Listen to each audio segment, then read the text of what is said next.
In level पर महंगा है एक्चुअली। महंगा किस लिए वो समझिए, क्योंकि मैं आपको एक चीज़ बताना चाहता हूँ। वैसे आप जो तीन कंपनियों के साथ मैंने कंपेयर कर रहा हूँ वो डायरेक्ट कंपैरिजन में नहीं, लेकिन खुद प्रोस्पेक्टस में ज्योति और सीएमसी ने इस कंपनी को अपने कॉम्पिटिटर के तौर पर या कंपैरिजन के लिहाज से डाला कॉम्पिटिटर ने। तो पहले आप समझिए ज्योति सीएनसी का मार्च 2023 का प्रॉफिट कितना है, और वो है 15 करोड़। अच्छा, पहले एक्चुअली मार्केट कैप डाला, मैं मार्केट कैप से चलता हूँ। ठीक है। ज्योति सीएनसी मार्केट कैप 9,550 करोड़ है, एलगी 17,000 करोड़, एलएमडब्ल्यू 14,000 करोड़ और टीडी पावर 4,300 करोड़। ठीक है। ठीक है। अब आइए सेल्स कितनी है। ज्योति की सेल्स है 930 करोड़, यानी कि 930 करोड़ के सामने 10 गुना से ज्यादा मार्केट कैप है। राइट। ठीक है। राइट। एलगी की सेल्स है 3,040 करोड़ और है कितना 17,000, यानी 6 गुना। एलएमडब्ल्यू 4,700 करोड़ का मार्केट सेल्स है और मार्केट कैप है 14,000, यानी कि 3-3.5 गुना। और टीडी पावर 870 करोड़ की है और 4,300 करोड़, यानी कि 5-5.5। तो ये अकेला 10 गुना मार्केट कैप टू सेल्स, सबसे महंगा हो गया। चलो कोई बात नहीं, महंगा होता है तो कई बार प्रॉफिट भी ज़्यादा करता है। तो इस साल बनाया है कंपनी ने 15 करोड़ का प्रॉफिट और सामने 9,500 करोड़ का, जबकि एलगी इक्विपमेंट 370 करोड़ का प्रॉफिट है, एलएमडब्ल्यू 380 करोड़ का प्रॉफिट है और टीडी पावर 97 करोड़ का। और ऐसा नहीं कि ज्योति सीएनसी पिछले 3 सालों में बहुत प्रॉफिट दिखा रही हो। ये 3 कंपनियां हैं जिनकी पिछले 3 सालों में प्रॉफिट ग्रोथ जबरदस्त हुई है, जबकि ज्योति सीएनसी पिछले 3 में से 2 साल नुकसान में थी, राइट, लॉस में थी। इसी साल प्रॉफिट में आई है। उसके बावजूद मार्केट के आप खुद इनके लिस्ट जो इन्होंने डीआरएच में जिनसे कंपेयर किया, अब ये Elgi, LMW, TD power well known कंपनियां, पुरानी सब रेस्पेक्टेड कंपनियां, सबको आइडिया है इनके।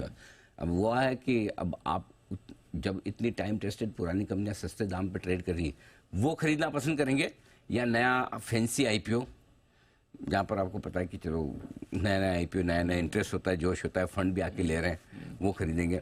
ये तो फंड मैनेजर को जवाब देना है। और जिन फंड मैनेजर्स ने लगाया 38 गुना इशू भरा था, इशू कम भी नहीं भरा, 38 गुना बहुत रहा।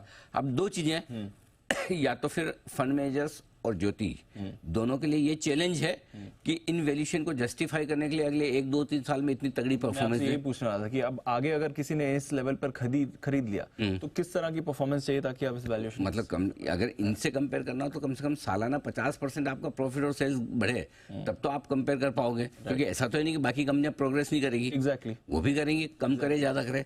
और अगर नहीं तो फिर एज अ फंड मैनेजर आपके पास क्या वजह है कि आप दूसरे स्टॉक ना खरीद के ये खरीदें। और एज ए कंपनी आपके पास क्या वजह कि आपको दूसरे से ज्यादा वैल्यूएशन पे स्टॉक ट्रेड करना चाहिए, इतना प्रीमियम। आई थिंक ये अब, और एक्चुअली दीप एक बड़ी वजह ये भी है, ये वजह कि आजकल आईपीओ, ये ज्योति तो खैर अच्छी लिस्टिंग मानी जाएगी, इसमें कोई डाउट नहीं, 20-25% की लिस्टिंग बढ़िया है। हमने भी लॉन्ग टर्म के लिए कहा था खरीदने की राय दीजिए, ये तो फिर भी ठीक है। लेकिन बाकी आईपीओ में आजकल लिस्टिंग के बाद इसलिए मामला ठंडा होता दिख रहा है कि वो आईपीओ में क्या है, सब ग्रे मार्केट की प्रीमियम देके फंड मैनेजर भी पैसा लगा देते हैं। फिर उनको समझ में आता है कि भाई ये तो लिस्टिंग हो गई तो ठीक। और ज्यादातर फंड्स जो एंकर को छोड़ दीजिए, वो पहले दूसरे दिन बेच के निकलने के चक्कर में बोले 20% बना, 10% बना, 30% बना, जो बना ठीक है, नहीं क्या फर्क पड़ता है। और वो भी इसलिए कि 3 दिन बाद आपकी लिस्टिंग हो जाती है। करेक्ट। तो एक तरह से आपकी ट्रेडिंग बैठी हुई ना। यस। 3 दिन में अगर आपको अलॉटमेंट जितना मिल गया, लिस्टिंग के ऊपर जो मिला पैसा, इस चक्कर में लिस्टिंग भी दमदार नहीं होती, लिस्टिंग पर प्रेशर भी आ जाता है। सही बात है। 38-40 गुना भरने के बावजूद फॉलो बाइंग नहीं आती। तो ये सारी समस्याएं हैं आजकल नए आईपीओ में, इन नए माहौल में। इसलिए मेरा ये मानना है कि पहले की तरह वो आईपीओ का जो क्रेज होता था वो धीरे धीरे अब खत्म हो रहा है। अब नो डाउट, अब जैसे जो आज अभी भी देखिए 433 के आसपास ट्रेड कर रहा है, अच्छी लिस्टिंग है, अच्छी ट्रेडिंग हो रही है, 30% ऊपर है।